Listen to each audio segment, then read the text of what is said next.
All right, this video's game subject has death as the subject matter.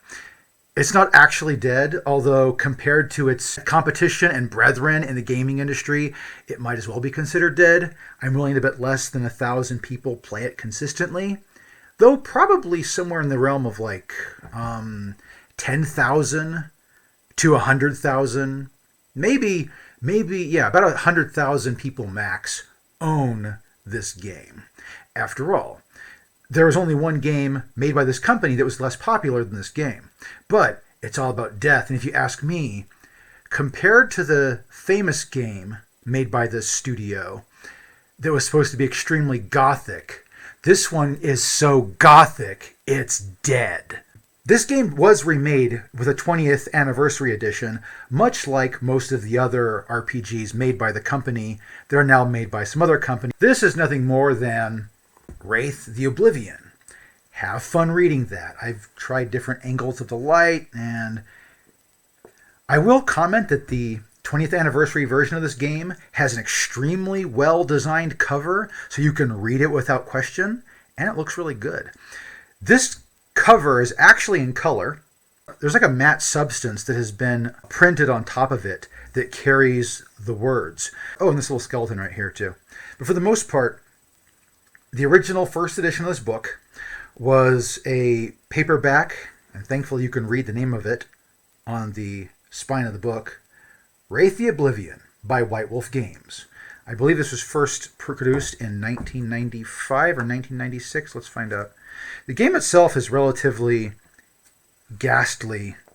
It has all the original stable of World of Darkness artists writing on it, though I have noticed the artwork in the first edition is fully different than the artwork in the second edition. These side columns were maintained. 94. So it's made in 1994. I actually bought this book recently. This is not the book that I have always owned and that I've always played Wraith the Oblivion out of, but I might as well take this in chronological order. So Wraith the Oblivion is different from the rest of the World of Darkness books in one fashion. Now, most World of Darkness characters can freely interact with each other. But if you're a Wraith, you're dead. You exist in what's called the Shadowlands, which is just a dark reflection of the real world that the Wraiths live in. And there's different layers of the Shadowlands, yada yada, but what it really comes down to is the Wraiths have to take effort to try to communicate with side A that's still alive while they're living in side B, the dead zone. So very often games of Wraith would take place in their own Wraithly setting as opposed to taking place as part of the rest of the World of Darkness. So here we are, we have Wraith the Oblivion, and if you ask me, I think it's the best game they made. Role-playing is enforced by the statistics of the game without being overly heavy-handed. So the game actually confirms to you, you want to role-play this character, then role-play this character. So I like that. This game did introduce the shadow mechanic, where another PC would have your dark side as an optional player character to play when you weren't in the room, so to speak. So player B might be player character Shadow. And so if you were off by yourself trying to talk to some clerk that was covering the records of the dead, this Shadow might hang over your shoulder and say, "You should turn around. You should get out of here right now. This might be dangerous. You want to leave this place." You know, that kind of stuff. Where they would be a dark side to your light side, so to speak. Even though you're both dark as hell because you're both dead, right? In the old days, as I remember it, Wraith was the game no one played. It's a standard World of Darkness game as far as the mechanics go, with the exception you have a thing called fetters, which are the things that hold you to the afterlife as opposed to letting you pass on.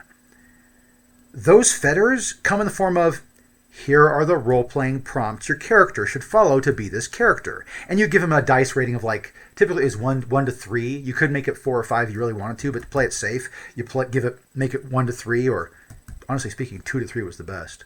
But still, this game, what little I have played of it, and yes, I've played it just a few times, I once actually got a chance to play a Wraith as a companion to my friend's Giovanni vampire, because he had the ability to speak with the dead. That was cool. I also there's a Wraith power you can take that allows you to solidify your body. If you've acquired enough emotional power, you can solidify your body and walk around as like an ashen version of yourself. That was pretty cool. So, almost like, what's that one game called? The Soul Reaper series. You're playing as Raziel. So, any case, you can play all that in Wraith the Oblivion. Wraith the Oblivion had some accessories that came out, had a certificate of death that came with their player kit. Why they had little screens for the characters, I don't know, because if you're playing a role-playing game, if a player rolls dice, the GM wants to see those. Oh well. I think it's overall pretty cool. They have an actual paper that comes with the player's kit, but everybody wanted it for the certificate of death. This is universally useful. If you're playing a Call of Cthulhu game, or a cyberpunk game, or any other kind of modern role-playing game, you can use the certificate of death, trust me. So there's that. The Storyteller's Kit, now I didn't open this because I've always just story told off of the book, but this is still I still have it in the wrapper here. And it composes the Storyteller's screen, which I don't use, and of course a paper that has a bit of advice and quick stuff for the storyteller, kind of like a little gimmick. Something they also produced for Wraith the Oblivion was, as usual, a player's guide. A very colorful player's guide, if you ask me. It's black and white on the inside. There's nothing stupid about it.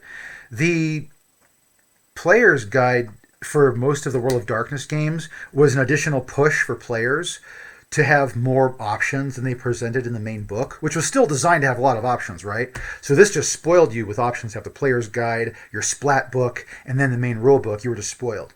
A good storyteller that allowed the players to use the player's guide bought one themselves and used that in concurrence with the rest of the game. Oh, I just noticed I like the little skeleton guy here just floating out there. Now, the real thing about Wraith the Oblivion, the real reason that a lot of people would play Wraith the Oblivion is this book. And this is a first edition book. This is first edition too. I didn't own this till relatively recently. The Risen.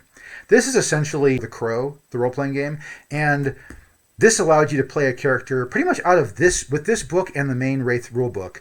You could play a Eric Draven-style character that comes back from the dead and is looking for revenge or for answers or whatnot. And so you play a very temporary character that animates for their purpose. The guys were supposedly really hardcore because they had 3 additional health levels that everybody else didn't have because they were based on wraiths. And they had a few things they could and could not do. I like the fact that the Risen were pretty much immune to vampires. You couldn't be blood bonded. They can't suck your blood. Yada yada. There's no real open hostility between the Risen and vampires because the Risen are very rare objects when they show up. But I like the fact that the rules in here support that the Risen are not just your typical undead. They have a very specific purpose. They're intelligent, they're motivated, and they're coming. So there's that. Now, here is the book I've owned forever. I've owned this book since 1998. This is the Wraith the Oblivion 2nd edition. You can really easily read the front cover. And it is black and white-ish. I've thought it was black and white because it's got this grayscale cover thing going on. They could have toned down the scale so it's darker, actually, if you ask me, and it would have done perfectly great. This is actually green. I've argued with myself for the last 20 years, what color is this logo? It's actually got grayish-green outlines and a very soft gray-green gradient underneath it. So it actually is a color front cover. Funny, right? The art in here is different. I wish I should compare it to you here in a bit, but yeah, they have this as the opening cross. It's green. And the art in here, if you go to the side pages are grayed out. These side columns are grayed out. And the art is actually much different. It's the same artist, but they've drawn completely new art for the setting. So that's something to keep in mind. When they redid 2nd edition, they really did redo 2nd edition. A lot of other World of Darkness books did carry over favorite art back and forth. Now, talking about 2nd edition, I actually didn't play a ton of Wraith. And I didn't buy a ton of Wraith supplements just because Wraith is the kind of game you don't really need supplements for. It's personal. You are dead. Your friends are dead, or you found dead friends. You're in the afterlife, and pretty much each Wraith game is an encapsulated story where you play...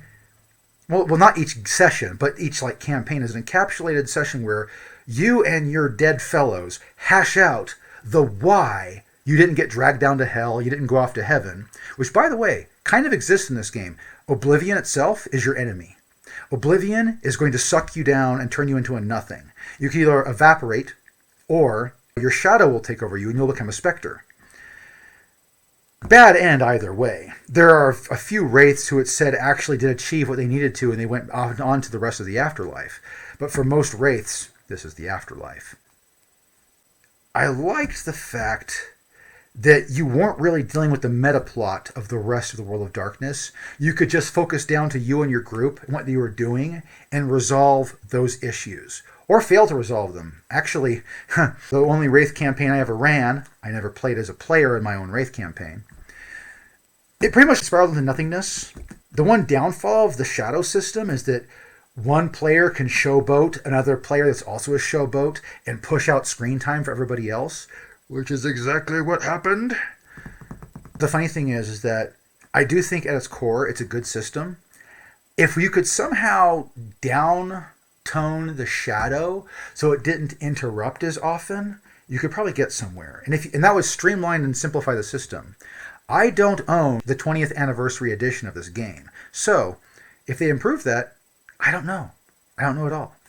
But I can tell you, Wraith the Oblivion was ripe for role-playing. It had a lot of good role-playing game ideas in it. There's only 2 second edition books I own, one of which I bought recently because, I found it with the rest of the lot down here. To be honest, this is new stuff. This is my old book. And those things I'm going to pull out. One of them is a book that I found relatively recently, and I bought it because it was laying around for like nothing. This one I bought in like 2012 or something. This is the Year of Reckoning Apocalypse book for Wraith the Oblivion. I've read through it. It has a great war between essentially China and Britain. And there's this huge fracas that goes on. And this guy on the front cover, he's missing and you have to find him and bring him back. Overall, I think the general overall plot of the story they have in here is pretty cool. Some of the things about it, like the way it's presented, I'm like, I could have done that better if I was running the game, which, guess what? It's a role-playing game. You can run it better. Honestly speaking, this was a pretty good end to the original Wraith. Wraith had the Orpheus cycle and Geist the Sin Eaters come out after it. Wraith never got a reboot in any of the new World of Darkness systems. This was it. And from what I hear, the 20th anniversary edition is not a redo. They literally just took the original stuff, added the Risen and a few other things from the player's guide into the book. And I think they also added in some of the Dark Kingdoms books as well, which I never bought, but still. You take all that and you put that into a book, and that's Wraith 20th Anniversary. So the last book that I bought of this recent pack was, honestly speaking, I haven't even pulled it from the wrapper. This is Dark Reflections Spectres from Black Dog Game Factory. I don't want to see what's in here. I have Freak Legion, so I kind of know what to expect out of the Black Dog Game Factory. But for the most part, I bought just because, hey, I'm a fan of Wraith. Technically, out of all the World of Darkness books, Wraith is my favorite. So, looking at it, I like what we have here. This is just an addition to the collection. I'm not going to use it. But as far as I'm concerned, Ends of Empire is a really cool book, and Wraith the Oblivion is a really cool book. This is kind of like the most valuable part of my collection. Though if in the future I ever play Wraith, I might whip out the player's guide I have here and use that. I actually like how colorful it is and still being dark, but I also like the fact that this does add 3 new Arcanoi your Wraith can use, and it has a lot of insight as to how to roleplay effectively with the weird options you have in Wraith the Oblivion. So this really does serve as a good patch to this. And all in all, I like it. So this is Wraith the Oblivion in all of its dead glory. I like the fact that even though it's still technically living, it has death in the concept material, so it belongs on this channel.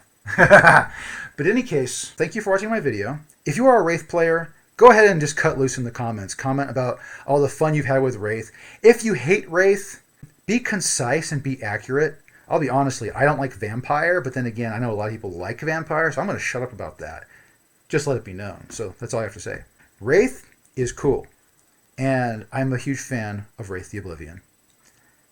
I am very sad that I have not played very many games. One World of Darkness game as a Wraith, one campaign that was like 3 or 4 sessions long. Yeah. I'd love to play more games in the future, but I'm not sure of it. So once again, thank you for watching my video, and hopefully you have a wonderful rest of the Halloween.